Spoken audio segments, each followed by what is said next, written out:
Hello student, स्वागत है आपका हमारे यूट्यूब चैनल सैनी एकेडमी 1 में। तो बच्चों, अगर आपका सिलेबस कंप्लीट हो गया हो तो अब ज़रूरत है आपको प्रैक्टिस सेट और सॉल्व करने की, जिसे आप सभी अनसोल्ड के नाम से जानते हो। और आपकी जानकारी के लिए मैं आपको बताना चाहूँगा कि आने वाली परीक्षाओं में गत वर्ष यानी पिछले वर्ष में पूछे गए प्रश्नों से 10 से 30% क्वेश्चन 10 से 30% प्रश्न रिपीट किए जाते हैं। और वे क्वेश्चन जो रिपीट होते हैं या तो सेम उसी प्रकार से आते हैं जिस प्रकार पिछले वर्ष में पूछे गए हों, या फिर उसी पैटर्न पर पूछे जाते हैं, उसी मेथड से पूछे जाते हैं। तो आई होप आपको इतना तो समझ आ ही गया होगा कि अगर आपको परीक्षा में अच्छे नंबर लाने हैं, अगर आपको परीक्षा में अच्छे मार्क्स लाने हैं, तो आपको सिलेबस के साथ साथ अनसोल्ड को भी सॉल्व करना कितना आवश्यक है, कितना ज़रूरी है। तो चलिए बच्चों, शुरू करते हैं। तो आज हम सॉल्व करेंगे यूपी बोर्ड परीक्षा 2022 कक्षा 12 भौतिक विज्ञान, और उसका सेट नंबर 7 जिसका नाम है 346 जीजी 346 जीजी। तो चलिए बच्चों, इसके खंड ए में दिया गया है प्रश्न नंबर के। आपको पता है कि इसके 6 बहुविकल्पीय प्रश्न पूछे जाते हैं। कितने? 6 बहुविकल्पीय प्रश्न पूछे जाते हैं, और जिसके आपको 4 बहुविकल्प दिए हुए होते हैं और आपको एक सेलेक्ट करके लिखना होता है।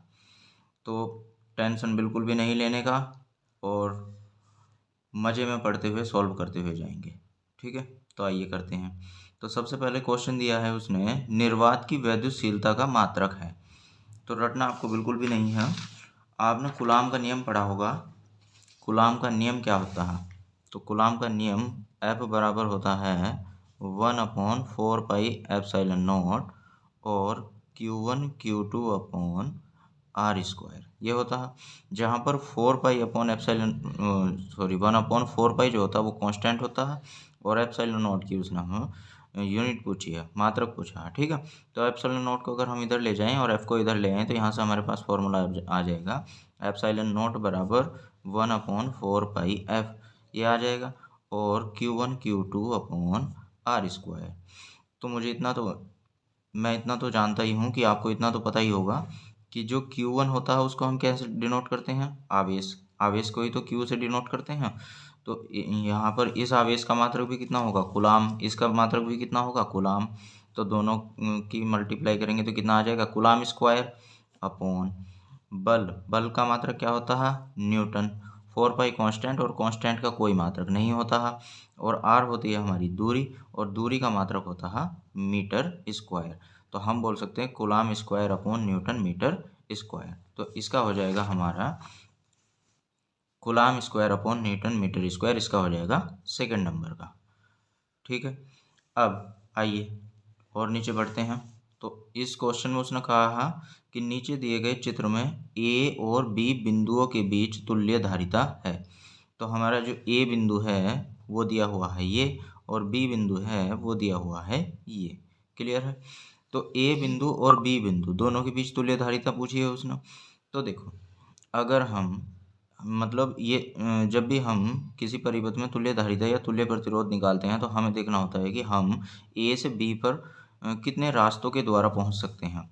तो ए से बी पर हम 2 रास्तों के द्वारा पहुंच सकते हैं। एक तो यहाँ से यहाँ जा सकते हैं, और दूसरा इधर से आकर इधर से आ सकते हैं। क्लियर है?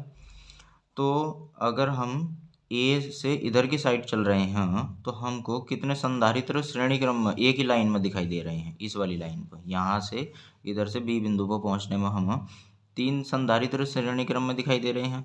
तो सबसे पहले इन तीनों को श्रेणी क्रम में ऐड करेंगे।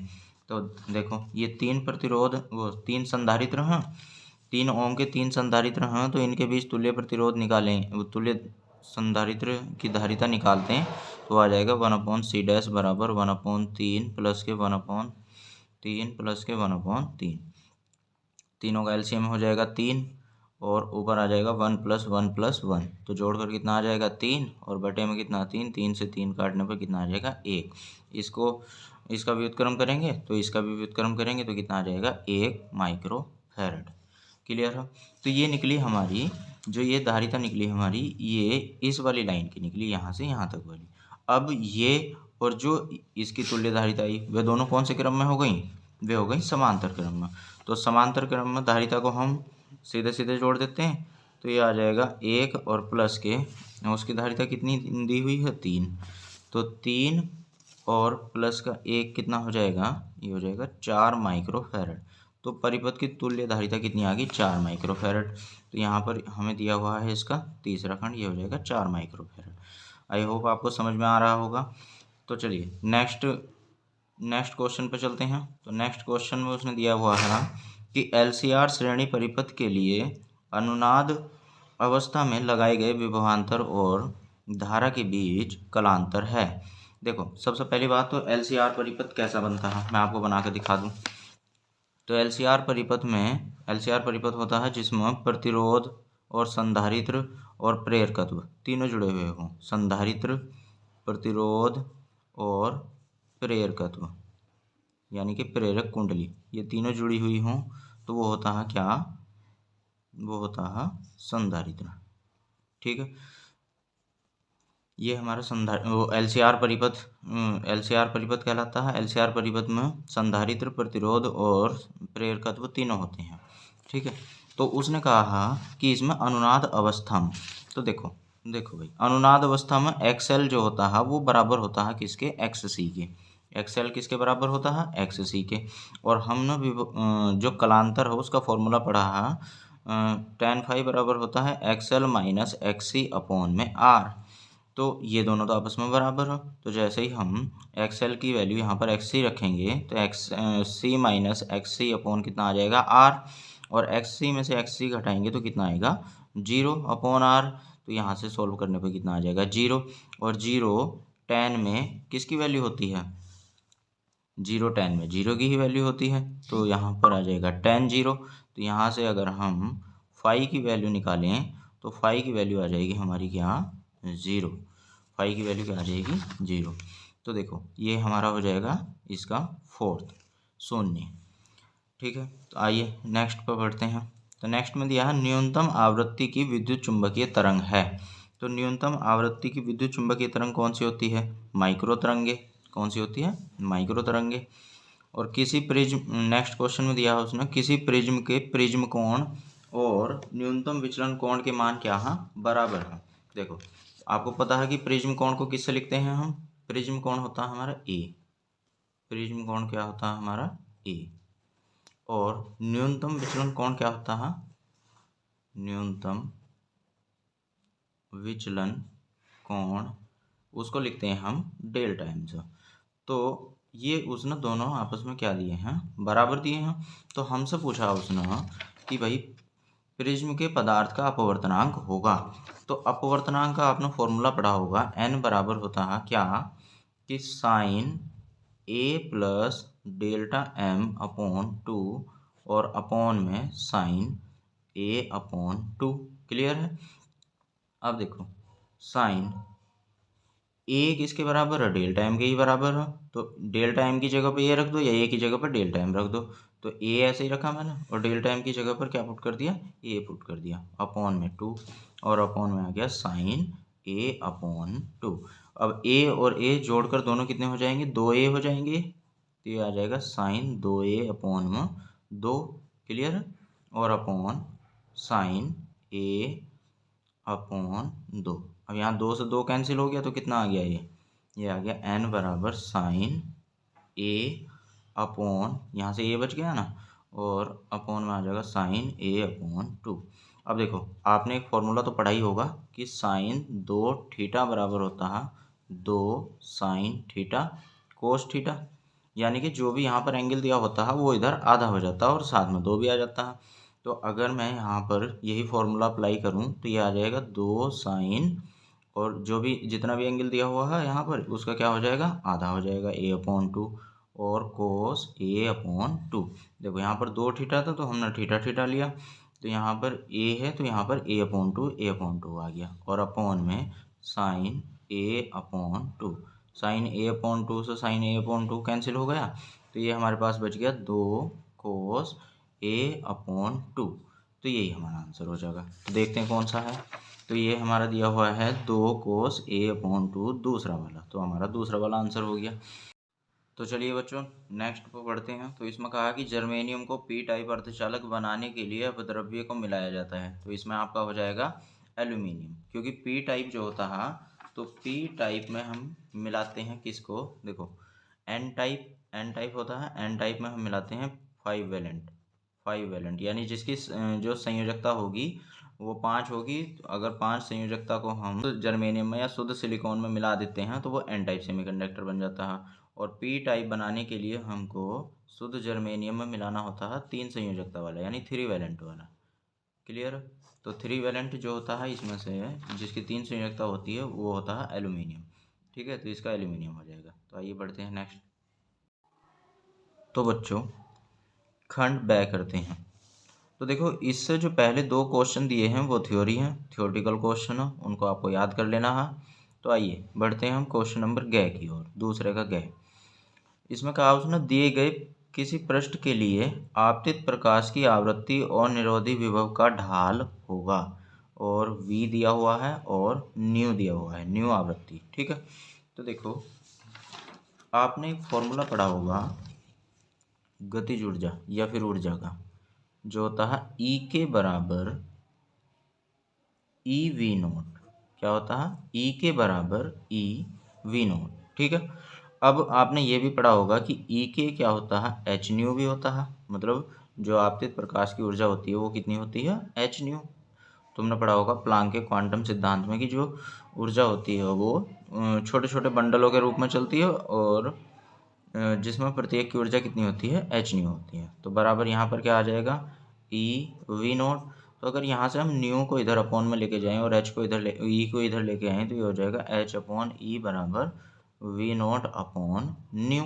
तो यानी वी नोट अपॉन न्यू बराबर हो गया एच अपॉन ई। तो इसका ढाल आ जाएगा एच अपॉन ई, आंसर हो जाएगा ये।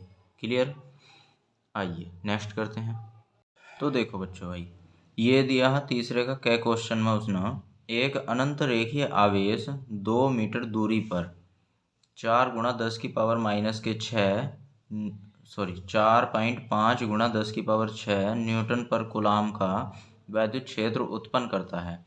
तो रेखीय आवेश घनत्व ज्ञात कीजिए। तो देखो उसने कहा कि अनंत रेखीय आवेश, और आपने अनंत रेखीय आवेश के कारण एक फॉर्मूला जरूर पढ़ा होगा गॉस की प्रमेय के अनुप्रयोग में। तो यहाँ पर आपको वैल्यू दी हुई है आर की वैल्यू कितनी, 2 मीटर। ठीक है, और न्यूटन पर कूलाम यानी वैद्युत क्षेत्र की तीव्रता दी हुई है कितनी, 4.5 × 10⁻6 न्यूटन पर कूलाम। और आपसे कहा कि रेखीय आवेश घनत्व ज्ञात करो, यानी रेखीय आवेश घनत्व का यानी कि लैम्डा का वैल्यू पूछा है। ठीक है, तो आपने फॉर्मूला पढ़ा होगा ई बराबर होता है लैम्डा अपॉन 2πε0 आर।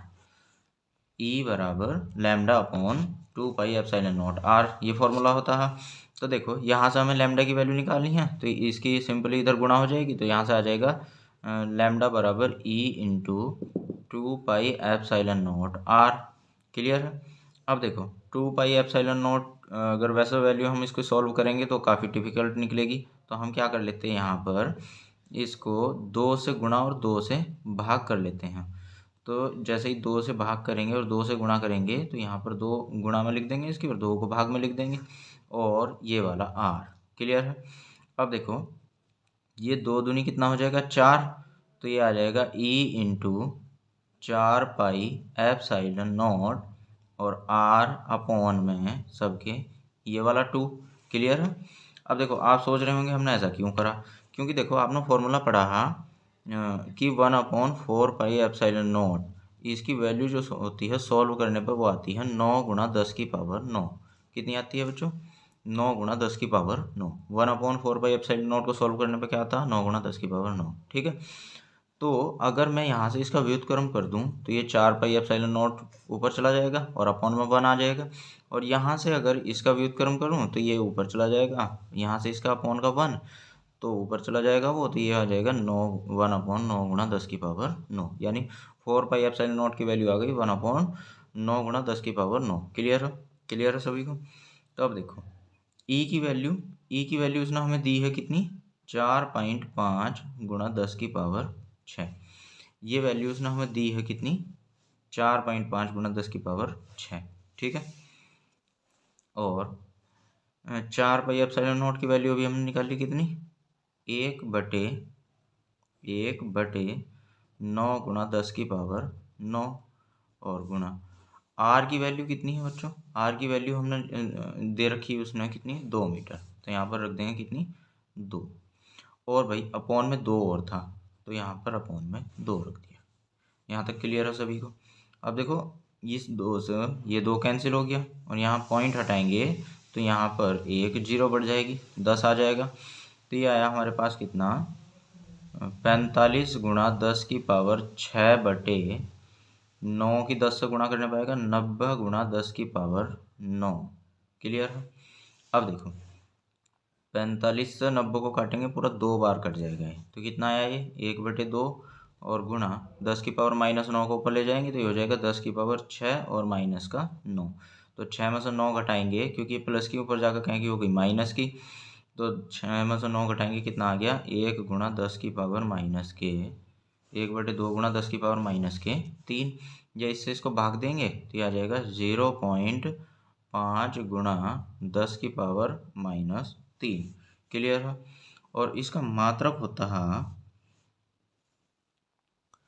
मात्रक होता है कूलाम पर मीटर। ये हमारा आंसर हो जाएगा। क्लियर है सभी को। आइए बढ़ते हैं इसके नेक्स्ट प्रश्न की ओर।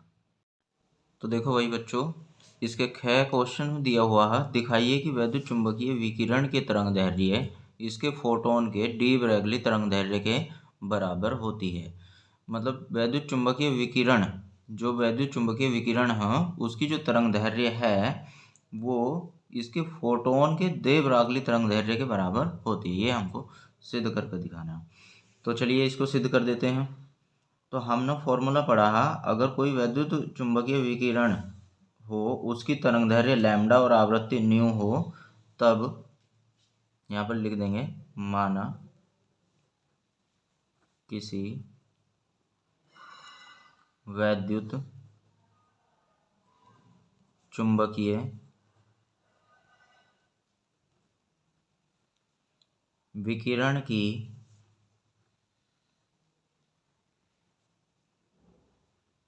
तरंगदैर्घ्य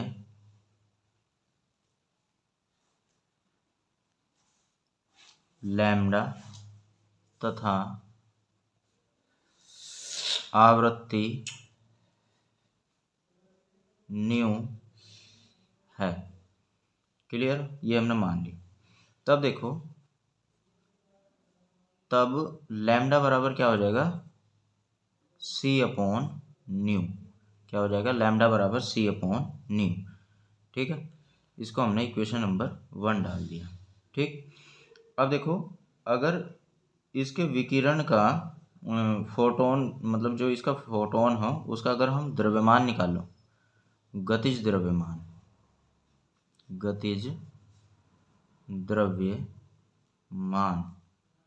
m बराबर, तो वो क्या आ जाएगा, H/C लैम्डा। क्या आ जाएगा, H/C लैम्डा। अब ये कहाँ से आया, तो देखो बच्चों, आपने किसी भी विकिरण की तरंगदैर्घ्य से संबंधित दे ब्रागली तरंगदैर्घ्य का फॉर्मूला पढ़ा होगा। लैम्डा बराबर होता है H/mv। क्या होता है, H/mv। ठीक है, ये फॉर्मूला होता है। तो अब यहाँ पर जो विकिरण है वो कैसी है, वो तो प्रकाश ही है। तो प्रकाश के लिए वेग कितना होता है, v की जगह कितना होता है, c। ठीक है, और उसका द्रव्यमान हम कितना निकाल रहे हैं, m का वैल्यू निकाल रहे हैं यहाँ से। तो m को उधर ले जाएंगे तो m उधर चला जाएगा, तो H/, ये c बचा, और इधर से लैम्डा अपॉन में आ जाएगा, तो ये हो जाएगा m बराबर CH/C लैम्डा, यहाँ से निकल जाएगा। क्लियर, तो यहीं से हमने निकाल कर रखा है m बराबर H/C लैम्डा। ठीक है, अब देखो, आप लोगों ने संवेग का फॉर्मूला तो पढ़ा ही होगा। संवेग P बराबर क्या होता है, देखो संवेग P बराबर क्या होता है, P बराबर होता है mv यानी द्रव्यमान गुणा वेग। अब P बराबर m की वैल्यू यहाँ से ऊपर से निकाल ली तो हो जाएगा h/c लैम्डा। क्लियर है। और भाई v, और v यानी कि प्रकाश की चाल है, फोटोन यानी आपतित प्रकाश का फोटोन विकिरण का फोटोन है, तो यहाँ पर इसकी चाल भी कितनी हो जाएगी c। तो c से c कैंसिल होने पर p की जो वैल्यू हो वो कितनी आ जाएगी, p बराबर h/लैम्डा। कितना आ जाएगा, p बराबर h/लैम्डा। यहाँ तक सभी को क्लियर है। ये हो गई समीकरण नंबर 2। ठीक है। अब आगे देखिए, तो देखिएगा बच्चों, ये जो संवेग था ये था विकिरण का, विकिरण वाला जो फोटोन था वो ये उसका संवेग था। ठीक है। अब देखो, अगर हम बात करूं फोटोन के दे ब्रागली तरंग दैर्ध्य की, फोटोन का दे ब्रागली तरंग दैर्ध्य,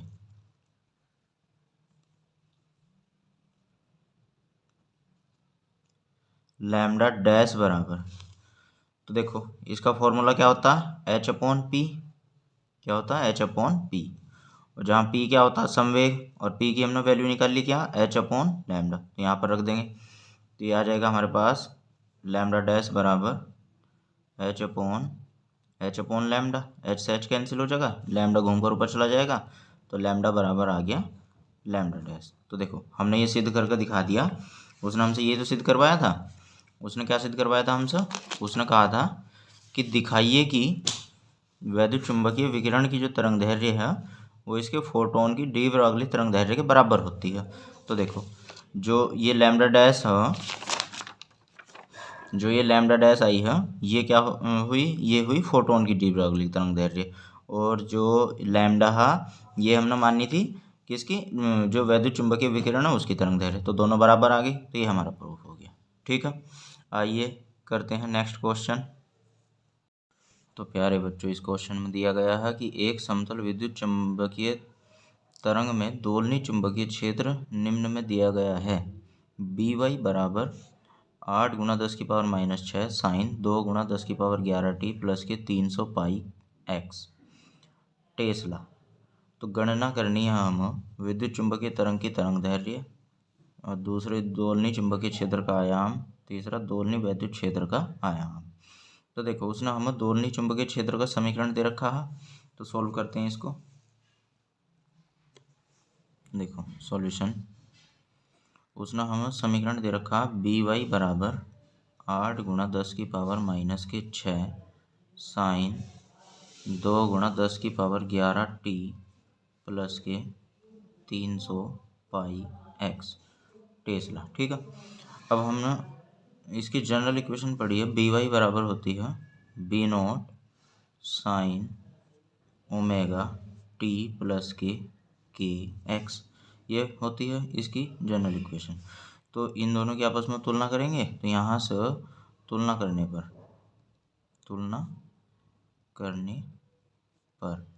तो देखो तुलना करने पर यहाँ से b0 की वैल्यू कितनी आ जाएगी, ये आ जाएगी 8 × 10⁻⁻6, और ओमेगा की वैल्यू कितनी आ जाएगी, देखो टी का गुणांक ओमेगा, यहाँ टी का गुणांक जो भी है वो ओमेगा की वैल्यू हो जाएगी 2 × 10⁻11। यहाँ पर x का गुणांक k है, यहाँ पर x का गुणांक 300 पाई है, तो k की वैल्यू आ जाएगी 300 पाई। यहाँ तक सभी को समझ आ गया होगा। ये हमने क्या करी, इसकी तुलना कर दी। क्या कर दी बच्चों, तुलना कर दी। ठीक है। आइए इसके पहले खंड पर ध्यान देते हैं, इसके पहले खंड को सॉल्व करते हैं। तो उसमें उसने दिया है कि विद्युत चुंबकीय तरंग की तरंग दैर्ध्य, क्या निकलवा रहा है हमसे, विद्युत चुंबकीय तरंग की तरंग दैर्ध्य। और आपको पता होगा कि तरंग दैर्ध्य को किससे डिनोट करते हैं हम, लैम्डा से। तो लैम्डा की वैल्यू निकलवा रहा है वो हमसे। ठीक है।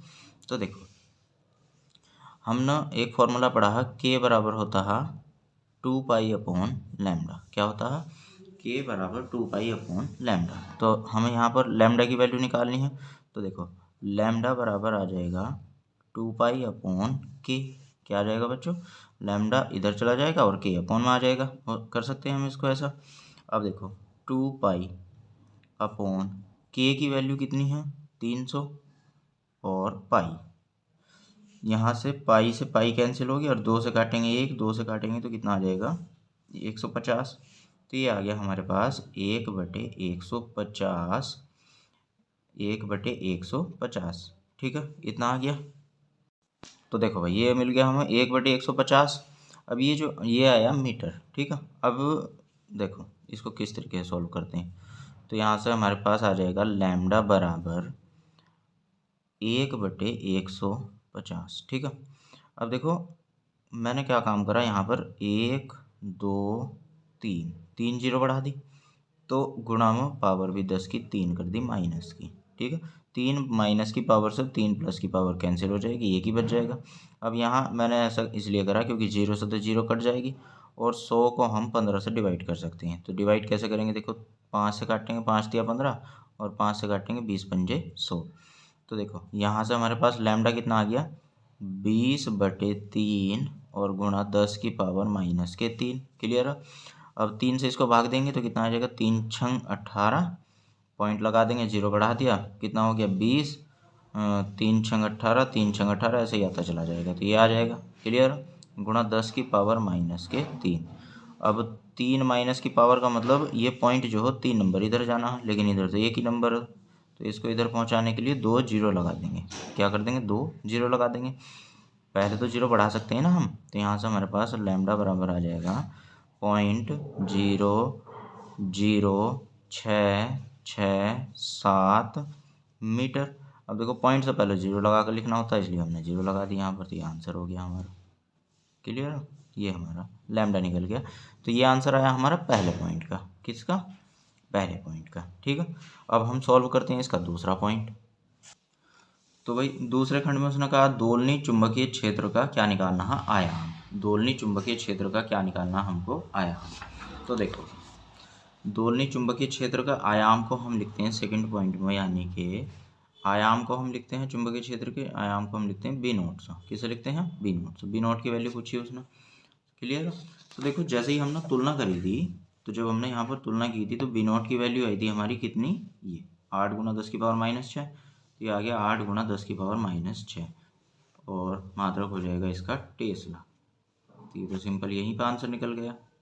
ठीक है, ये इसका आंसर हो गया। अब देखो तीसरे पॉइंट में उसने कहा दोलनी वैद्युत क्षेत्र का आयाम। तो वैद्युत क्षेत्र के आयाम को हम लिखते हैं ई नोट से। जैसे चुंबकीय क्षेत्र के आयाम को हमने लिखा बी नोट से, तो ऐसे ही इसको लिखेंगे क्या है सर, ई नोट से। तो तीसरे पॉइंट में हमको निकालना क्या, वैद्युत क्षेत्र का आयाम, वैद्युत क्षेत्र का आयाम। तो इसको हम लिखते हैं किससे, ई नोट से। तो देखो ई नोट बराबर हमको फाइंड आउट करना है, यहाँ पर निकालना है। तो हमने एक फॉर्मूला पढ़ा है क्या, कि ई नोट अपॉन बी नोट बराबर होता है सी। क्या होता है, क्योंकि ई नोट अपॉन बी नोट बराबर होता है सी, तो यहाँ से ई नोट की वैल्यू हमको चाहिए। तो ये आ जाएगा सी मल्टीप्लाई बी नोट, क्योंकि इसकी क्रॉस गुणा कर देंगे उधर। अब देखो सी तो क्या होता है, प्रकाश की चाल, तो इसकी वैल्यू होगी 3 गुना 10 की पावर 8। और बी नॉट की वैल्यू अभी हमने निकाली है कितनी, 8 गुना 10 की पावर माइनस के 6। तो देखो 3 अट्ठे कितना हो गया 24, और गुणा 10 की पावर 8 प्लस के हैं 6 माइनस के हैं, तो घटाकर 2 बच गई। ठीक है, प्लस की पावर। अब दो पावर का मतलब हो गया 2 जीरो, तो यहाँ 24 के आगे 2 जीरो लगा देंगे, तो इसका मात्रक हो जाएगा न्यूटन पर कूलम। ये आंसर। तो इस तरीके से ये क्वेश्चन भी हमारा कंप्लीट हो गया। तो आइए बढ़ते हैं नेक्स्ट क्वेश्चन में। नेक्स्ट क्वेश्चन में क्या दिया है देखो।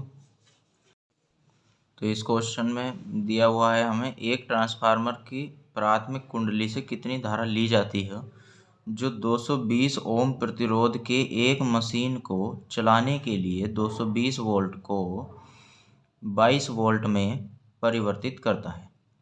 देखो भाई बच्चों, ट्रांसफार्मर की बात करें तो ट्रांसफार्मर में 2 कुंडली होती हैं, जिनको हम प्राथमिक कुंडली और द्वितीय कुंडली के नाम से जानते हैं।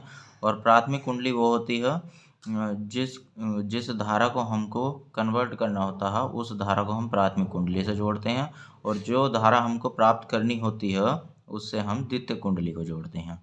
ठीक है, प्राथमिक धारा जो प्राथमिक कुंडली होती है उसमें धारा के मान में परिवर्तन होने के कारण दूसरी कुंडली में जो वैद्युत प्रेरित वैद्युत वाहक बल उत्पन्न हो जाता है। ठीक है, तो यहाँ ट्रांसफार्मर का सिद्धांत लगेगा। ठीक है, तो ट्रांसफार्मर देखो जो मशीन चलानी है हम, तो जो मशीन चलानी है वो तो तभी चला पाएंगे ना जब ट्रांसफार्मर से जो करंट होगी वो कन्वर्ट होकर आएगी हमारे पास। जो वोल्टेज होगी वो अगर कन्वर्ट होकर जौन सी भी वोल्टेज होगी वो कन्वर्ट होकर हमारे पास आएगी, तभी तो मशीन चला पाएंगे। तो यानी जो मशीन वाला प्रतिरोध है ये हमको यहाँ पर दिया है। देखो ध्यान से देखना इस क्वेश्चन को, वेरी इंपॉर्टेंट है। तो मशीन का जो प्रतिरोध है वो उसने आर एस का मतलब सेकंड कुंडली, सेकेंडरी कुंडली जो है उसकी वैल्यू दे रखी है कितनी, 220 ओम। सही है। अब उसने कहा कि एक मशीन को चलाने के लिए 220 वोल्ट, 220 वोल्ट की तो बिजली आ रही है, तो ये हम वैल्यू दे रखी है किसकी, आई पी की वैल्यू, सॉरी आई पी नहीं, वी पी की वैल्यू, वी पी क्योंकि वोल्टेज है ना, तो किसकी वैल्यू दी है, वी पी की वैल्यू कितनी, 220 वोल्ट। ठीक है। और ये मतलब कन्वर्ट कर रहा है दूसरी कुंडली में, कितनी भेज रहा है ट्रांसफार्मर, 22 वोल्ट। तो ये हो गई हम किसकी वैल्यू, वी एस की वैल्यू 22 वोल्ट। ठीक है, 22 वोल्ट। बात आ गई इतनी आपकी समझ में। ठीक है। अब हमसे उसने कहा कि ट्रांसफार्मर की प्राथमिक कुंडली से कितनी धारा ली जाती है, तो उसने हमसे सिंपल लैंग्वेज में आई पी की वैल्यू पूछी है, प्राथमिक कुंडली में कितनी धारा ली जाती है। ठीक है। ठीक है, सभी को क्लियर है। अब देखो हमने ओम का नियम तो पढ़ा ही है, ओम का नियम तो आप लोगों ने सभी ने पढ़ा होगा। क्या होता है, V बराबर आई आर, क्या होता है, V बराबर आई आर। अब अगर हम सेकंड कुंडली की बात करो यहाँ पर, तो सेकंड कुंडली के लिए हम S लगा देंगे यहाँ पर, तो ये हो जाएगा VS बराबर IS RS। तो अगर हम सेकंड कुंडली में धारा निकालें, प्राथमिक कुंडली में ना निकाल कर पहले सेकंड कुंडली में धारा निकालें, तो ये RS अपॉन में आ जाएगा, तो ये आ जाएगा VS अपॉन RS। अब देखो VS की वैल्यू कितनी है, 22, और अपॉन प्रतिरोध कितना है, 220 ओम। तो यहाँ से 22 से ये कट जाएगा कितनी बार, 10 बार, तो ये आ गया 1/10 यानी कि 0.1 एम्पियर। इतनी धारा जो है दूसरी कुंडली में आ रही होगी। ठीक है। अब हमको तो पहली कुंडली की बात, पहली कुंडली के लिए निकालनी है। ठीक है, हमको तो पहली कुंडली के लिए निकालनी है। अब उसके लिए हमने ट्रांसफार्मर का एक फॉर्मूला पढ़ा है, क्या कि भाई V P upon V S, V P upon V S बराबर होता है I S upon I P. क्या होता है, I S upon I P. Clear है सभी को। अब देखो इनकी क्रॉस गुणा कर देते हैं ऐसे, तो ये आ जाएगा हमारे पास क्या, वी पी आई पी बराबर वी एस आई एस, ये आ जाएगा। अब हमको किसकी वैल्यू निकालनी है यहाँ पर, आई पी की, किसकी वैल्यू निकालनी है, आई पी की। तो आई पी को इधर ऐसे ही रखेंगे, तो ये आ जाएगा V S upon V S into I S upon ये वी पी इधर अपॉन में आ जाएगा। ठीक है। अब इनकी वैल्यू पुट करेंगे, वी एस की वैल्यू कितनी है, देखो वी एस की वैल्यू है 22 वोल्ट, तो यहाँ पर रखेंगे तो कितना आ जाएगा, 22 मल्टीप्लाई आई एस अभी हमने निकाला है, कितना आया है, 0.1 एम्पियर, तो यहाँ पर रखेंगे तो कितना आ जाएगा, 0.1 अपॉन वी पी दिया है उसने देखो 220 वोल्ट, कितना दिया है, 220 वोल्ट, तो यहाँ पर पुट कर देंगे 220। अब 22 से फिर काटेंगे तो कितना आ जाएगा, यहाँ पर 10 ऊपर 1, तो ये आया हमारे पास 0.1/10। तो आई पी बराबर आ जाएगा, जैसे ही अब देखो यहाँ पर एक इस पॉइंट से पहले जीरो हो और नीचे भी एक जीरो हो, तो ये जो पॉइंट है वो इस जीरो से पहले आ जाएगा, तो आ जाएगा 0.01 और इससे पहले जीरो लगा कर लिख देते हैं, इतने एम्पियर। तो ये हमारा आंसर हो गया, ये हमारा आंसर हो गया। ठीक है, आइए चलते हैं नेक्स्ट क्वेश्चन की ओर। तो चलिएगा प्यारे बच्चों, ये दिया है 5 का घ का हुए क्वेश्चन में 12 ओम प्रतिरोध की कुंडली का एक धारामापी, ये धारामापी का प्रतिरोध दिया है 2.5 मिली एम्पियर की धारा के लिए पूर्ण स्केल विक्षेप प्रदर्शित करता है। 2.5 मिली एम्पियर की धारा है, और यानी कि धारामापी में जितनी धारा जा रही है जिसको हम आई जी से डिनोट करते हैं उसकी वैल्यू कितनी दे रखी है, 2.5 मिली एम्पियर के लिए पूर्ण स्केल विक्षेप प्रदर्शित करता है। इसे 0 से 7.5 एम्पियर, ये आई की वैल्यू हो गई 7.5 एम्पियर के परास के एमीटर में कैसे परिवर्तित करेंगे। तो जहाँ तक मुझे उम्मीद है आपने पढ़ा होगा कि धारामापी का एमीटर में रूपांतरण, तो वहाँ पर क्या करते हैं हम लोग, जो धारामापी होता है, जैसे ये यहाँ पर एक धारामापी है जी, ठीक है, ये क्या है, धारामापी है जी। तो इसको हमें एमीटर में बदलना है, तो इसके हम क्या करेंगे, श्रेणी क्रम समांतर क्रम में एक संट जोड़ देंगे। क्या कर देंगे, समांतर क्रम में एक संट ऐसे जोड़ देते हैं, जिसको प्रतिरोध बोलते हैं, ठीक है, जिसका प्रतिरोध कितना है, एस है। तो एस जोड़ देते हैं, तो हमको निकालना है, इस एस की वैल्यू निकालनी है कि एमीटर में कैसे परिवर्तित करेंगे। तो हम बोल देंगे कि इतने ओम का प्रतिरोध या ओम का संट इसके श्रेणी क्रम में जोड़कर। क्लियर है। तो इसमें जो धारा जाती है वो कितनी जाती है, आई जी, और इसमें धारा जाती है कितनी, आई माइनस के आई जी, ठीक है। और ये कंप्लीट धारा हो गई आई धारा बढ़ जाती है, देखो आई जी धारा मापी में चली जाएगी तो नीचे कितनी जाएगी, आई माइनस आई जी, ठीक है। तो देखो जो जो वैल्यू दे रखी है उसने नोट करेंगे हम यहाँ पर। धारा मापी का सबसे पहले प्रतिरोध दिया है जी की वैल्यू कितनी, 12 ओम। क्लियर है भाई, कितनी दी है, 12 ओम, ठीक है। और धारा मापी में जो धारा है आई जी की वैल्यू वो कितनी है, 2.5 मिली एम्पियर, 2.5 मिली एम्पियर। तो पहले इसको एम्पियर में चेंज कर लेंगे, आ जाएगा 2.5 गुणा 10⁻³ एम्पियर। एक मिली को जब भी हम चेंज करते हैं तो एक मिली का मतलब होता है 10⁻³ ठीक है। आगे उसने जिस भी धारा को कन्वर्ट कराया है वो कितना दिया है, 7.5 एम्पियर, ठीक है। तो इसको हम एमीटर में कैसे बदलेंगे, यानी एस की वैल्यू हमको फाइंड आउट करनी है। तो आप लोगों ने फॉर्मूला पढ़ा होगा कि एस बराबर आई जी अपॉन आई माइनस आई जी, ये होता है, और गुणा जी, ठीक है। तो अब देखो आई जी बराबर वो सॉरी एस बराबर आई जी की वैल्यू कितनी है, 2.5 गुणा 10⁻³ यहाँ पर पुट करेंगे 2.5 गुणा 10⁻³ बटे, देखो आई की वैल्यू कितनी है 7.5, आई की वैल्यू कितनी है, ये 7.5 दी हुई है, और माइनस आई जी की वैल्यू 2.5 गुणा 10⁻³ ऊपर लिखी है अभी, और गुणा जी की वैल्यू कितनी है 12। तो 12 की 2.5 से गुणा करेंगे कितना आएगा, 12 पंजे 60 की 0, 12 दूनी 24 और 6 30, और एक अंक से पहले पॉइंट है तो यहाँ पर पॉइंट लगा देंगे, और गुणा 10⁻³ ठीक है। अब देखो यहाँ पर ये घटेगा तो है नहीं, कब तक नहीं घटेगा, तब तक नहीं घटेगा जब तक ये यहाँ पर पावर सेम ना हो जाए। अब या तो माइनस पावर से ये 0.3 अंक इधर खिसका दो, या फिर 10⁻³ कॉमन निकाल दो। तो देखो 10⁻³ में क्या करता, कॉमन निकाल लेता हूँ। तो यहाँ पर तो 10⁻³ है नहीं, तो जहाँ पर नहीं होता वहाँ पर अपॉन में आ जाता है। तो 7.5 अपॉन 10⁻³ अपॉन में आ गया, और माइनस 2.5, ठीक है, इतना आ गया ये।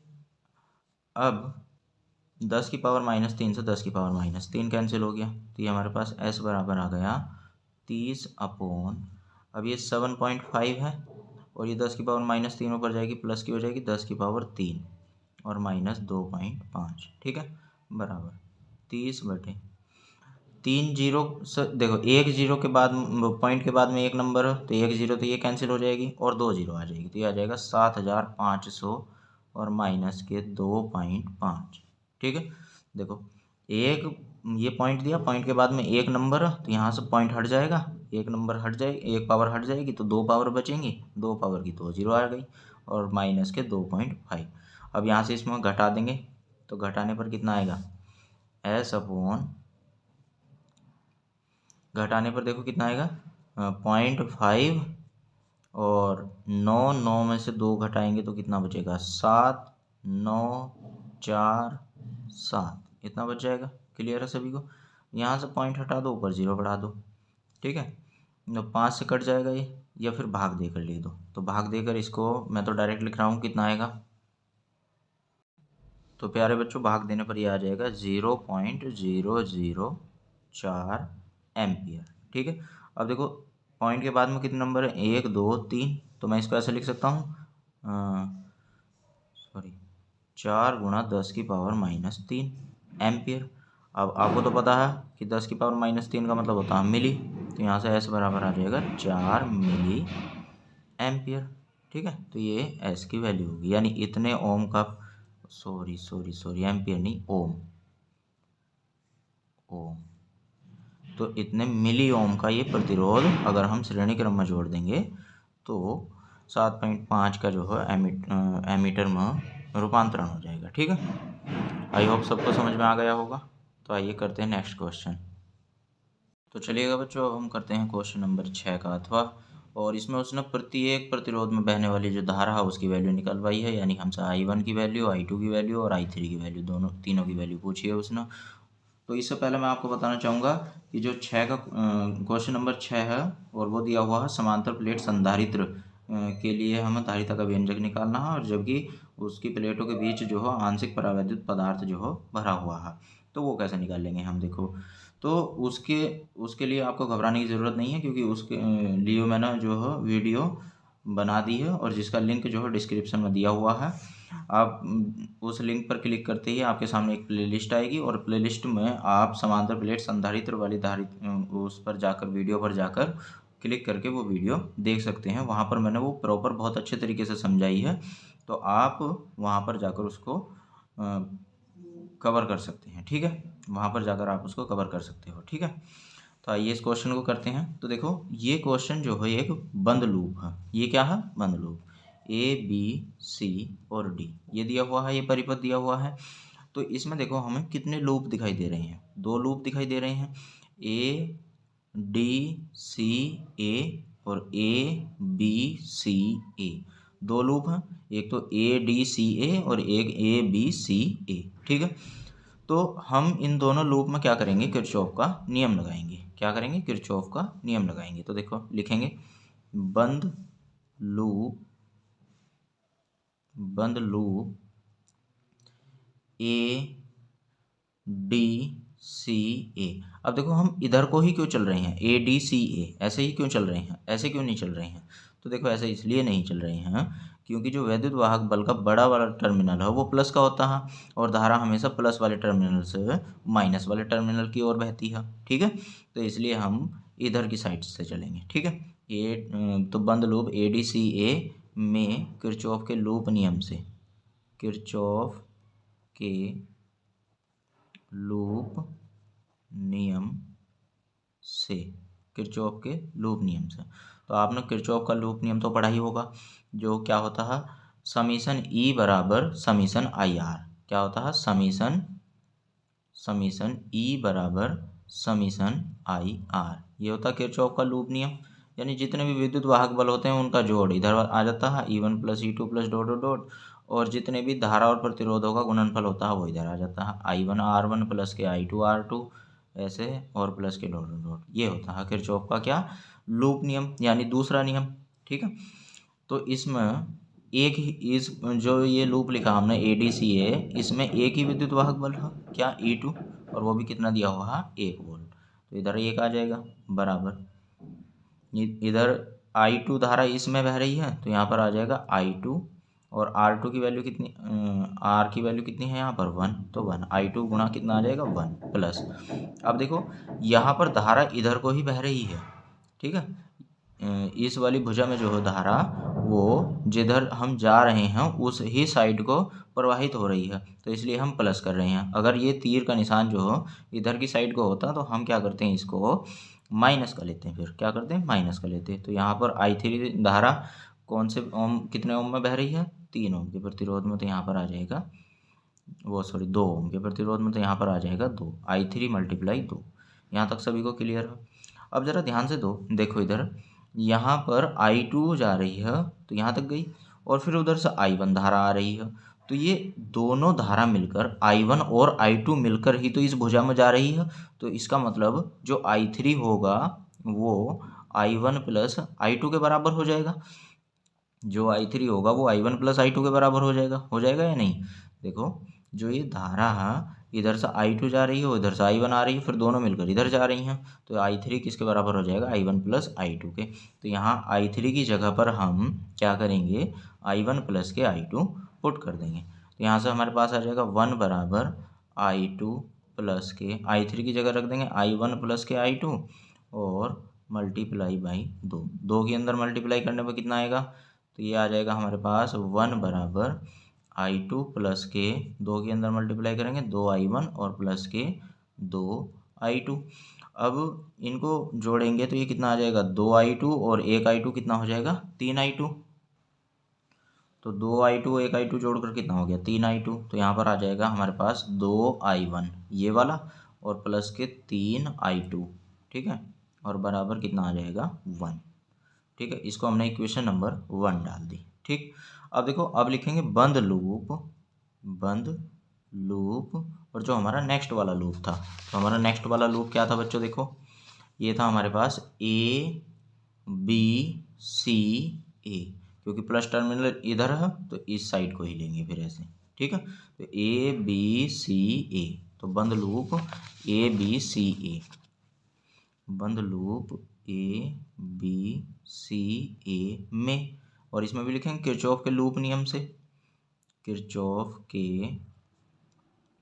लूप नियम से, किरचॉफ के लूप नियम से। तो किरचॉफ का लूप नियम क्या कहता है, किरचॉफ का लूप नियम कहता है, देखो चित्र पर आओ अपने, वो कहता है कि इसमें जितने विद्युत वाहक बल हैं, तो देखो इसमें कितने विद्युत वाहक बल लग रहे हैं बच्चों, एक ही है E1, तो E1 लग रहा है तो यहाँ पर आ जाएगा 2 बराबर। ठीक है, फिर बराबर में आ जाएगा, इसमें धारा कितनी बह रही है I1, और इसका प्रतिरोध कितना है, प्रतिरोध है इसका 1 ओम, कितना है 1 ओम, तो यहाँ पर आ जाएगा मल्टीप्लाई 1 प्लस के। अब देखो ये लूप यहाँ पर से इधर की साइड से जा रहा है, तो यहाँ पर इसमें कितनी धारा बह रही है I3, और इसका जो प्रतिरोध है वो कितना है 2, तो ये आ गया मल्टीप्लाई बाई 2। ठीक है, और फिर से I3 को क्या लिख सकते हैं, I1 प्लस I2, है ना, तो यहाँ पर पुट कर देंगे तो ये आ जाएगा 2 बराबर I1 प्लस के I2, I3 की जगह पुट कर दिया और मल्टीप्लाई 2। ठीक, अब देखो 2 के अंदर मल्टीप्लाई कर देंगे तो कितना आ जाएगा बताओ, तो ये आ जाएगा हमारे पास 2 बराबर I1 प्लस के 2I1 प्लस के 2I2, और 2I1 और 1I1 जुड़कर कितना हो गया 3I1, और प्लस के 2I2 और बराबर के 2, समीकरण हो गई 2। यहाँ तक सभी को क्लियर है।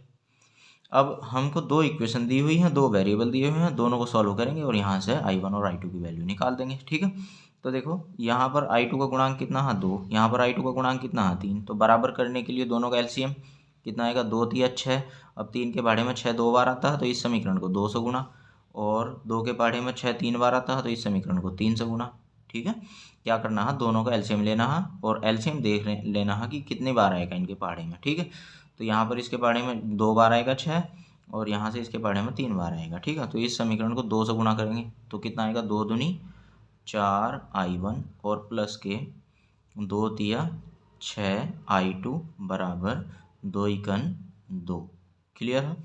अब देखो 3 की इससे गुणा करेंगे कितना आएगा 3 दूनी 6I1 प्लस के 3 दूनी 3 तिया 9I1 प्लस के 3 दूनी 6I2 बराबर 3 दूनी 6, ये आ जाएगा। यहाँ तक क्लियर है सभी को।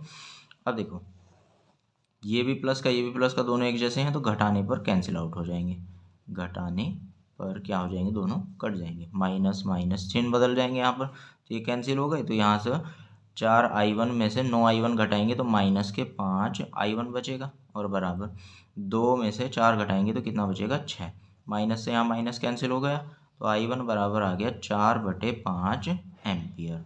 तो I1 जो धारा की वैल्यु निकल गई वो कितनी निकल गई 4/5 एम्पियर। एक आंसर, आप चाहो तो इसको भाग भी कर सकते हो, यहाँ से हमारे पास आ जाएगा I1 बराबर 5 अट्ठे 40 यानी 0.8 एम्पियर, 0.8 एम्पियर, ये भी इसका आंसर होगा, ये भी इसका आंसर हो जाएगा। क्लियर है बच्चों। अब I1 की वैल्यू समीकरण 2 में रख दो, तो यहाँ से लिखेंगे I1 का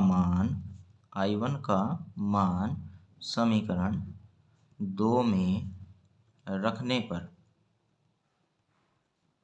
समीकरण 2 में रखने पर, और देखो जरा समीकरण 2 क्या है 3I1, तो 3 और मल्टीप्लाई I1 की वैल्यू कितनी निकली 0.8, या ऊपर वाली रख लो तुम्हारी मर्जी है, तो मैं 0.8 रख देता हूँ यहाँ पर, और प्लस के फिर कितना है देखो यहाँ 2I2, तो 2I2 आ जाएगा, और बराबर 2। क्लियर है। अब गुणा करेंगे तो 3 अट्ठे कितना होगा 24, 3 अट्ठे कितना हो जाएगा 24, और एक अंक से पहला पॉइंट है तो यहाँ पर एक अंक से पहले ही पॉइंट लगा देंगे, और प्लस के 2i2 बराबर 2। तो यहाँ पर आ जाएगा हमारे पास 2i2 बराबर ये 2.4 नंबर है तो इसको उधर ले जाएंगे तो ये आ जाएगा 2 माइनस के 2.4। ठीक है, तो ये हमारे पास आ गया 2i2 बराबर, अब 2 में से 2.4 घटाएंगे तो 0.4 बच जाएगा, सही है, और वो भी माइनस का। तो i2 बराबर आ जाएगा माइनस के 0.4/2। तो यहाँ से 2 से इसको डिवाइड करेंगे तो कितना आ जाएगा -0.2 एम्पियर। तो इतनी धारा आ गई हमारे पास, ये i2 की वैल्यू आ गई। अब तीसरा हमको क्या निकालना है i3, और i3 किसके बराबर था i1 प्लस के i2। क्लियर है, तो i1 और i2 दोनों को जोड़ देंगे तो देखो i1 की वैल्यू आई थी 0.8, तो यहाँ पर आ जाएगा i3 बराबर 0.8 और प्लस, लेकिन i2 की वैल्यू माइनस की है तो इसलिए माइनस हो जाएगा। ठीक है, तो यहाँ पर आ जाएगा 0.2, तो 0.8 में से 0.2 घटाएंगे कितना आएगा 0.6 एम्पियर। तो ये इतनी धारा i3 निकल गई। तो बाद में आंसर लिख देंगे, अतः है i1 बराबर कितना आया 0.8 एम्पियर, i2 आया 0 माइनस के 0.2 एम्पियर, और i3 आया 0.6 एम्पियर। आई होप क्वेश्चन अच्छे से समझ में आ गया होगा सभी की। चलिए करते हैं नेक्स्ट क्वेश्चन। तो बच्चों इस प्रश्न में दिया गया है, इसमें कहा कि दिए गए परिपथ में ज्ञात कीजिए संधारित्रीय प्रतिघात, प्रेरकीय प्रतिघात, परिपथ की प्रतिबाधा, धारा और वोल्टेज के बीच कालांतर, वोल्टेज का वर्ग माध्य, मूल मान। तो देखो इसमें एक कुंडली जुड़ी हुई है प्रेरकत्व वाली, एक प्रतिरोध जुड़ा हुआ है और एक संधारित्र जुड़ा हुआ है, और ये जो है एक एसी परिपथ से जुड़े हुए हैं। ठीक है, तो यहाँ से हम पहले तो जो उसने वैल्यू दे रखी है उनको नोट कर लेंगे। तो सबसे पहली बात उसने एल की वैल्यू दे रखी है कितनी 10 हेनरी। ठीक है, और आर की वैल्यू दी है कितनी 500 ओम, और सी की वैल्यू दी है कितनी 20 माइक्रो फैरड, यानी कि 20 गुणा 10 की पावर माइनस के 6 फैरड। तो कहने का मतलब उसने जो है एलसीआर परिपथ दे रखा है। ठीक है, क्या दे रखा है एलसीआर परिपथ, और V बराबर दिया उसने 200 साइन 100t। ठीक है, तो अगर हम इसकी तुलना करें V बराबर V0 साइन ओमेगा टी से तुलना कर दें, तो यहाँ से हमारे पास V0 की वैल्यू कितनी आ जाएगी 200, और ओमेगा की वैल्यू कितनी आ जाएगी 100। क्लियर, V0 की वैल्यू 200, ओमेगा की वैल्यू 100। ठीक, तो अब आते हैं क्वेश्चन पर। तो उसने पहले क्वेश्चन में कहा कि संधारित्रीय प्रतिघात, संधारित्रीय प्रतिघात को हम XC से डिनोट करते हैं, किससे XC से। तो पहला पॉइंट निकालना हमको XC। ठीक है, तो XC बराबर हमने पढ़ा है XC बराबर होता है 1/ओमेगा C, 1/ओमेगा C। तो बराबर 1/ओमेगा की वैल्यू कितनी है 100, ओमेगा की वैल्यू कितनी है 100, और C की वैल्यू है 20 गुणा 10 की पावर माइनस 6। तो यहाँ पर लिख देंगे 20 गुणा 10 की पावर माइनस के 6। अब देखो 1 2 3 3 जीरो हैं यानी प्लस की पावर 3 हो गई, 6 पावर माइनस की है यहाँ पर, तो यहाँ से हमें क्या आएगा सॉल्व करके यहाँ पर बच जाएगा जो ये आ जाएगा 2 गुणा 10 की पावर माइनस के 3, क्योंकि 3 जीरो से 3 पावर हट जाएंगी। अब ये तीनों पावर माइनस की हैं, जब ऊपर जाएंगी तो ये कहीं की हो जाएंगी प्लस की, 10 की पावर 3/2। अब 10 की पावर 3 का मतलब तो होता है 1000, यानी 1 के आगे 3 जीरो, और अपॉन में 2, 2 से काटेंगे तो कितना आ जाएगा 500। तो XC कितना आ गया यहाँ से हमारे पास सॉल्व करने के बाद 500 ओम। तो फर्स्ट पॉइंट का इसका आंसर हो गया हमारा। ठीक है, आसानी था। अब करते हैं सेकंड क्वेश्चन। तो सेकंड में इसने पूछा है कि प्रेरकीय प्रतिघात, प्रेरकीय क्या निकालना है प्रतिघात। तो प्रेरकीय प्रतिघात को हम लिखते हैं XL से, तो XL की वैल्यू निकालनी है। तो XL बराबर होता है फॉर्मूला ओमेगा L, ओमेगा की वैल्यू कितनी है 100, देखो ओमेगा की वैल्यू कितनी है 100 और एल की वैल्यू कितनी है, एल की वैल्यू है 10 हेनरी। ठीक है, तो 100 और मल्टीप्लाई में कितना आ जाएगा 10, तो बराबर आ गया 1000 ओम। तो एक आंसर हो गया ये। थर्ड पॉइंट देखते हैं, थर्ड पॉइंट में क्या निकल पाया है। थर्ड पॉइंट में कहा परिपथ की प्रतिबाधा क्या निकालनी है, परिपथ की प्रतिबाधा। तो परिपथ की प्रतिबाधा को हम जेड से लिखते हैं, जेड बराबर निकालना है। और हमने फॉर्मूला पढ़ा है कि जेड बराबर होता है एलसीआर परिपथ के लिए under root R square plus के एक्सएल माइनस एक्स सी का होल स्क्वायर। ये फॉर्मूला होता है एक्सएल माइनस एक्स सी का होल स्क्वायर। अब वैल्यू रखेंगे इनकी, तो जेड बराबर आर की वैल्यू कितनी है, देखो आर की वैल्यू है 500, तो यहाँ पर रखेंगे तो आ जाएगा हमारे पास 500 का स्क्वायर प्लस एक्सएल की वैल्यू अभी निकाल ली कितनी 1000, यहाँ पर आ जाएगा 1000 माइनस एक्स सी की वैल्यू 500, तो ये यहाँ पर 500 रख देंगे और इसका स्क्वायर। ठीक है, तो सॉल्व करेंगे तो देखो क्या मिलेगा हमारे पास, ये मिलेगा 500 का स्क्वायर और प्लस 1000 में से 500 घटाएंगे तो 500 ही बच जाएगा, तो यहाँ पर भी 500 का स्क्वायर। अब देखो ये हो गया ए स्क्वायर प्लस ए स्क्वायर, जोड़ कर कितना आएगा 2 ए स्क्वायर। तो यानी कि मैं इसको ऐसे लिख सकता हूँ या नहीं, देखो ये आ जाएगा 2 गुना 500 का स्क्वायर। सही है, मतलब एक और एक जोड़ कर कितने हो गए 2 हो गए और 500 का स्क्वायर। ठीक है, अब 500 पे स्क्वायर लग रहा है इसलिए ये अंडर रूट से बाहर आ जाएगा, तो 500 अंडर रूट से बाहर आ गया, तो अंडर रूट में क्या बच जाएगा 2, अंडर रूट में क्या बच जाएगा 2, तो इतना हो। ये हमारे परिपथ की प्रतिबाधा निकल गई आंसर।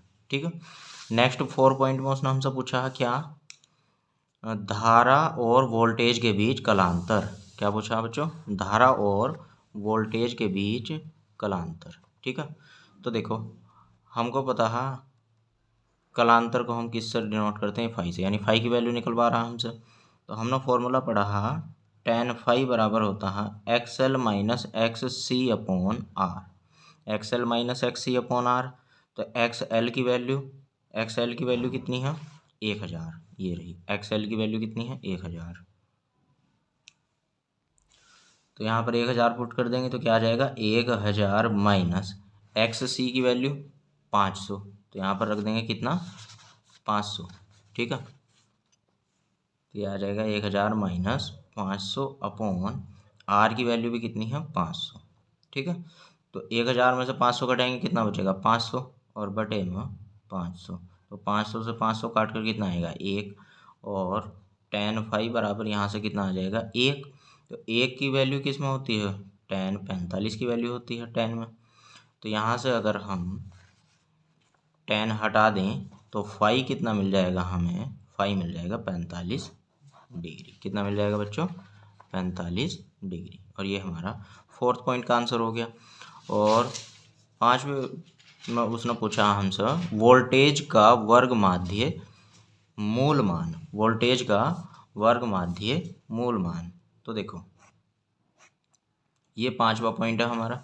तो 5वें पॉइंट में उसने हमसे पूछा है वर्ग माध्य मूल मान यानी VRMS। क्या पूछा है VRMS की वैल्यू। तो हमने एक फॉर्मूला पढ़ा था VRMS बराबर होता है V0 upon under root 2, V0 upon under root 2। अब देखो V0 की वैल्यू कितनी है 200, तो बराबर आ जाएगा 200 बटे अंडर रूट 2। अपॉन में अंडर रूट छोड़ते नहीं है तो हर परिमेयकरण कर देंगे, अंडर रूट 2 से ऊपर नीचे गुणा, तो ये आ जाएगा हमारे पास क्या VRMS बराबर 200 under root 2 upon under root 2 की अंडर रूट 2 से गुणा करेंगे तो पूरा 2 बन जाएगा, 2 से काटेंगे तो कितना आ जाएगा 100। तो VRMS बराबर आ गया 100 अंडर रूट में 2 और वोल्ट। ठीक है, तो ये हमारा 5वें पॉइंट का आंसर हो गया। तो आई होप क्वेश्चन आपको अच्छे से समझ में आया होगा। चलिए करते हैं नेक्स्ट क्वेश्चन। तो प्यारे बच्चों क्वेश्चन नंबर 8 में उसने एक क्वेश्चन दिया और इस क्वेश्चन से पहले उसने कहा कि कला संबंध और कला असंबंध स्रोतों से क्या तात्पर्य है। तो मैं आपको बताना चाहूँगा कि कला संबंध वे स्रोत होते हैं जिनसे तरंगे जो हैं समान कलाएँ में निकलती हैं, जिनसे तरंगे समान कलाओं में निकलती हैं, तो ऐसे स्रोत क्या कहलाते हैं कला संबंध स्रोत कहलाते हैं। और जिन स्रोतों से तरंगे समान कलम ना निकलती हो, यानी कि उनके कलाओं में अंतर समान ना हो, एक समान ना हो, तो ऐसे स्रोत क्या कहलाते हैं? कला असंबद्ध कहलाते हैं। ठीक है, आगे देखो, उसने क्वेश्चन दिया है कि यंग के द्विझिरी प्रयोग में, यंग का द्विझिरी प्रयोग आपने पढ़ाई होगा, झिर्रियों के बीच की दूरी 0.28 mm है तथा पर्दा 1.4 मीटर की दूरी पर रखा गया है। केंद्रीय दीप्त फ्रिंज एवं चतुर्थ दीप्त फ्रिंज के बीच की दूरी 1 सेमी नापी गई है। प्रयोग में प्रयुक्त प्रकाश की तरंगदैर्घ्य ज्ञात कीजिए। ठीक है, तो सबसे पहली बात तो झिर्रियों के बीच की दूरी दी है और उसको हम लिखते हैं किससे? स्मॉल डी से, 0.28 mm यानी कि मिलीमीटर। तो मिलीमीटर को जब मीटर में चेंज करते हैं तो यहाँ से आ जाएगा 10⁻³ मीटर। ठीक है, पर्दा कितनी दूरी पर रखा है? तो जितनी भी दूरी पर रखा होता है वो होती है कैपिटल डी। ठीक है, आगे उसने कहा कि केंद्रीय दीप्त फ्रिंज और चतुर्थ दीप्त फ्रिंज के बीच की दूरी कितनी दी है? 1 सेमी नापी गई है। ठीक है, कितनी नापी गई है? 1 सेमी। तो देखो भाई, किन्हीं दो क्रमागत दीप्त फ्रिंजों के बीच की दूरी को उसकी क्या कहते हैं? हम चौड़ाई कहते हैं। तो लेकिन यहाँ क्रमागत तो दी नहीं है। केंद्रीय दीप्त फ्रिंज के बाद में एक पहली दीप्त प्रथम दीप्त फ्रिंज आई होगी, फिर द्वितीय दीप्त फ्रिंज, फिर तृतीय दीप्त फ्रिंज, उसके बाद चतुर्थ दीप्त फ्रिंज, यानी केंद्रीय दीप्त फ्रिंज और चतुर्थ दीप्त फ्रिंज के बीच में कितनी दीप्त फ्रिंज बन चुकी होगी? 3 बन चुकी होंगी पहले ही, तो यानी और चौथे नंबर की होगी ये। तो यानी अगर हम इनके बीच की चौड़ाई निकालें, डब्लू निकालें यहाँ से, तो वो डब्लू क्या आएगा? यहाँ से वो डब्लू उसने दे रखी 1 सेमी, लेकिन ये 1 सेमी 4 दीप्त फ्रिंजों के बीच की दूरी दे रखी है, जबकि हमें तो पता है वो कितनी की होती है? 1 की होती है। तो 1 की निकालने के लिए 4 से भाग कर देंगे।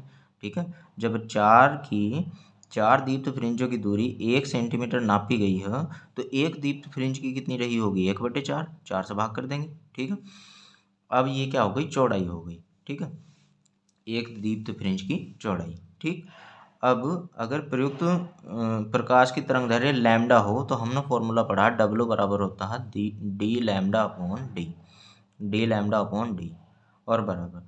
अब ये देखो, ये सेंटीमीटर में दिया है, ये क्या में दिया है? सेंटीमीटर में दिया है। तो इसको अगर हम मीटर में चेंज करेंगे तो ये आ जाएगा 1/4 गुना 10⁻⁻2 मीटर, ये आ जाएगा। क्लियर है सभी को? ठीक है, अब तो डब्ल्यू की वैल्यू रखी हमने डी लैम्डा अपॉन डी, और इधर आ जाएगा 1/4 गुना 10⁻⁻2। सही है, तो यहाँ से हमें लैम्डा की वैल्यू चाहिए, तो लैम्डा बराबर आ जाएगा, ये डी ऊपर चला जाएगा, डी अपॉन 4 और ये वाला डी, और गुणा 10⁻⁻2। क्लियर है? अब देखो, इन सभी की वैल्यू पुट करेंगे तो यहाँ से हमारे पास आ जाएगा लैम्डा बराबर डी की वैल्यू कितनी है? 0.28 गुणा 10⁻⁻2, ओ सॉरी 3, 0.28 गुणा 10⁻⁻3 गुणा ये 10⁻⁻2 बटे 4 गुणा डी की वैल्यू कितनी है? 1.4, तो यहाँ पर रख देंगे 1.4। यहाँ तक सभी को क्लियर है? अब यहाँ से पॉइंट हटाएंगे तो नीचे 2 जीरो बढ़ेंगी, और यहाँ से पॉइंट हटाएंगे तो ऊपर 1 जीरो बढ़ेगी, तो उस 1 जीरो से ये जीरो कैंसिल हो जाएगी। अब देखो, तो जो हमारे पास बचा उसको लिख देते हैं, तो ये आएगा हमारे पास 28/14 चौका 56, और गुणा 10⁻3 माइनस की ये हैं 2, ये हैं कितनी हो गई? 5, और 1 10 ऊपर जाएगा तो ये भी एक जुड़ जाएगा माइनस में, तो कितनी हो जाएंगी? 6 पावर हो जाएंगी। 28 से काट देंगे 28 और दूनी 56, तो यहाँ से लैम्डा बराबर आ जाएगा 1/2 गुणा 10⁻⁻6। अब मैं इसको ऐसे लिख सकता हूँ, लैम्डा बराबर 10/2 गुणा 10⁻⁻7। 6 पावर थी, 1 पावर बढ़ा दी तो 1 जीरो भी बढ़ा दी, 2 से काटेंगे कितना आएगा? 5, तो लैम्डा बराबर आ गया 5 गुणा 10⁻⁻7 मीटर। या तो आप यहीं पे इसका आंसर लिख दो, मीटर में लिखना चाह रहे हो तो। और अगर आपको एंगस्ट्रॉम में आंसर देना, हाँ, तो लैम्डा बराबर 5 को लिखो, देखो 5000, 3 जीरो, और गुणा 10⁻⁻3 और बढ़ा दो तो 10 हो जाएंगी मीटर। अब 10⁻⁻10 को हम एंगस्ट्रॉम में लिख सकते हैं, तो ये आ जाएगा लैम्डा बराबर 5000 एंगस्ट्रॉम। तो ये आपका क्वेश्चन का आंसर रहा। तो अगर आपको अच्छे से समझ में आ गया हो तो नेक्स्ट क्वेश्चन की ओर बढ़ते हैं। ठीक है, तो देखो भाई बच्चों, ये आखिरी क्वेश्चन हो जो न्यूमेरिकल पोर्शन दिया हुआ था उसका आखिरी क्वेश्चन है ये। और इसमें कहा उसने कि एक धातु का जो कार्यफलन है वो कितना है, 2 इलेक्ट्रॉन वोल्ट है। धातु का कार्यफलन जिसको हम W से रिप्रेजेंट करते हैं वो कितना है, 2 इलेक्ट्रॉन वोल्ट है और 5000 एंगस्ट्रॉम तरंग दैर्ध्य के एक वर्णीय प्रकाश से प्रदीप्त है। तो तरंग दैर्ध्य की वैल्यू कितनी दे रखी है, 5000 एंगस्ट्रॉम तरंग दैर्ध्य। ठीक है, और उसने कहा गणना कीजिए नंबर 1 दहली तरंग दैर्ध्य। पहली बात तो हमको क्या निकालना है, लैम्डा नॉट की वैल्यू निकालनी है। फर्स्ट पॉइंट में हमको क्या निकालना है, लैम्डा नॉट। और सेकंड में उसने कहा प्रकाश इलेक्ट्रॉनों की अधिकतम गतिज ऊर्जा के की वैल्यू पूछी है उसने। ठीक है, और थर्ड पॉइंट में उसने कहा निरोधी विभव वी नॉट की वैल्यू निकालनी है। ठीक है, तो पहला पॉइंट करते हैं, चलिए आइए। तो लैम्डा नॉट की वैल्यू निकालनी है। अब डब्ल्यू बराबर कितना दिया है उसने, 2 इलेक्ट्रॉन वोल्ट। तो अगर मैं इलेक्ट्रॉन वोल्ट को जूल में चेंज करूँ तो 1.6 गुणा 10 की पावर -19 से गुणा करनी होगी इसको। तो ये डब्ल्यू बराबर आ जाएगा गुणा करने के बाद 3.2 गुणा 10 की पावर -19 वोल्ट। अब हमने पढ़ा कि डब्ल्यू बराबर होता है एच न्यू नॉट। क्या होता है, डब्ल्यू बराबर एच न्यू नॉट। और न्यू नॉट बराबर होता है, चूंकि न्यू नॉट बराबर होता है सी अपॉन लैम्डा नॉट। ठीक है, सी अपॉन लैम्डा नॉट। तो यहाँ पर ये वैल्यू पुट करेंगे तो डब्ल्यू बराबर आ जाएगा H C upon lambda naught. तो लैम्डा नॉट की वैल्यू हमको निकालनी है, लैम्डा नॉट ही तो चाहिए हमको, तो ये इधर चला जाएगा। तो लैम्डा नॉट बराबर आ जाएगा एच सी अपॉन डब्ल्यू। क्या आ जाएगा, एच सी अपॉन डब्ल्यू। अब एच की वैल्यू क्या होती है, ये तो प्लांक नियतांक होता है, इसकी वैल्यू होती है 6.6 गुणा 10 की पावर -34 जूल इंटू सेकेंड। ठीक है, 6.6 गुणा 10 की पावर -34। और सी की वैल्यू 3 गुणा 10 की पावर 8 और बटे में डब्ल्यू की वैल्यू हो 3.2 गुणा 10 की पावर -19। सही है, तो लैम्डा नॉट बराबर, देखो -34 पावर है तो 8 इधर से कम होंगी प्लस की, तो कितने बच जाएंगी, 26 बच जाएंगी। 19 नीचे से जाएंगी, वे प्लस की होंगी, तो 26 में से 19 घटाएंगे, 7 पावर बच जाएंगी माइनस की 10 की पावर -7। 3 से गुणा करेंगे तो ये आ जाएगा 3 छंग 18 का 8, 3 छंग 18 और 1 19। तो ये आ गया 19.8 बटे 3.2। पॉइंट हटाएंगे, पॉइंट हट जाएगा। 2 से काट देंगे तो कितना आ जाएगा, 2 एकम 2 यानी कि 16। 2 से काट देंगे तो कितना आ जाएगा, 2 नम 18 और 2 नम 18। तो ये आ गया 99/16। 99/16 और गुणा 10 की पावर -7। क्लियर है। अब 16 से इसको भाग कर देंगे तो 16 छक्का कितने होते हैं, 96। और कितना बचा, 3 बचा, पॉइंट लगा दिया, 30 हो गया। 16 इकाना 16, कितने बचे, 14, 140 हो गया। 16 अट्ठे 128, कितना बचा, 12, 12 बचा तो 120 हो गया। 16 सत्ते 112 और गुणा 10 की पावर -7, इतना मीटर आ गया। अब पॉइंट को अगर हम सभी अंकों से हटा देंगे तो ये 10 पावर हो जाएगी। तो लैम्डा नॉट बराबर आ गया 6187 गुणा 10 की पावर -10 मीटर। तो हमको आंसर चाहिए होगा एंगस्ट्रॉम में, तो यहाँ से आ जाएगा 6187 एंगस्ट्रॉम। तो ये निकल गई देहली तरंग दैर्ध्य, पहला आंसर आ गया। तो बच्चों दूसरे पॉइंट में हमको निकालना है ई के की वैल्यू। क्या निकालनी है, ई के की वैल्यू। अब हमने आइंस्टीन का समीकरण पढ़ा है, तो आइंस्टीन का समीकरण होता है ई के बराबर H new minus W. H new minus W. अब न्यू को हम लिख सकते हैं सी अपॉन लैम्डा, तो यहाँ से ई के बराबर आ जाएगा H C upon lambda minus W. अब इनकी वैल्यू रखेंगे यहाँ पर, तो ई के बराबर आ जाएगा एच की वैल्यू 6.6 गुणा 10 की पावर -34, सी की वैल्यू 3 गुणा 10 की पावर 8 और बटे लैम्डा की वैल्यू उसने दी है कितनी, देखो 5000 एंगस्ट्रॉम। कितनी दी है, 5000 एंगस्ट्रॉम। तो यहाँ पर आ जाएगा 5000 और एंगस्ट्रॉम का मतलब 10 की पावर -10 मीटर में कन्वर्ट करके रखते हैं वैल्यू। अब ये निकल कर आएगी वैल्यू जूल में, तो यहाँ से इसको इलेक्ट्रॉन वोल्ट में बदलने के लिए 1.6 गुणा 10 की पावर -19 से गुणा कर देंगे, भाग कर देंगे मतलब। और माइनस डब्ल्यू की वैल्यू दी है उसने कार्यफलन 2 इलेक्ट्रॉन वोल्ट, तो यहाँ पर आ जाएगा 2 इलेक्ट्रॉन वोल्ट। अब ये भी इलेक्ट्रॉन वोल्ट में ही निकल जाएगा, ये भी इलेक्ट्रॉन वोल्ट में आएगा, तो सिंपल इसको सॉल्व कर सकते हैं। तो देखो इसको सॉल्व करने के बाद आपका आ जाएगा कितना, 0.475 इलेक्ट्रॉन वोल्ट। सारा सॉल्व करने के बाद में आ जाएगा आपका 0.475 इलेक्ट्रॉन वोल्ट, और ये आपका आंसर होगा। ठीक है। तीसरे पॉइंट में आपसे पूछा गया है क्या, तीसरे पॉइंट में पूछा गया निरोधी विभव। क्या पूछा गया है? निरोधी विभव। निरोधी विभव को V नोट से डिनोट करते हैं, यानी इसकी वैल्यू निकालनी है। अब हमने फॉर्मूला पढ़ा है E के बराबर होता है EV नोट। चूंकि E के बराबर होता है EV नोट, तो V नोट की वैल्यू चाहिए तो वो आ जाएगा हमारे पास E के अपॉन, ये E अपॉन में आ जाएगा इधर। अब E के की वैल्यू अभी निकाल ली हमने, तो V नोट बराबर E के की वैल्यू कितनी आई है? 0.475 electron volt upon electron, electron से इलेक्ट्रॉन कैंसिल हो जाएगा, तो यहाँ पर V नॉट की वैल्यू आ जाएगी 0.475 वोल्ट।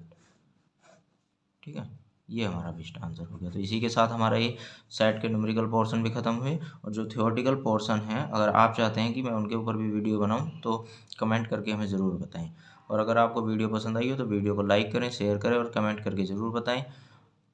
और अगर आप चैनल पर नए हो तो चैनल को सब्सक्राइब कर लें, क्योंकि यूपी बोर्ड परीक्षा के जितने भी 12th क्लास के अनसोल्ड हैं प्रीवियस ईयर के, वो मैं सारे कराने वाला हूं। तो वीडियो पूरी देखने के लिए आप सभी का धन्यवाद।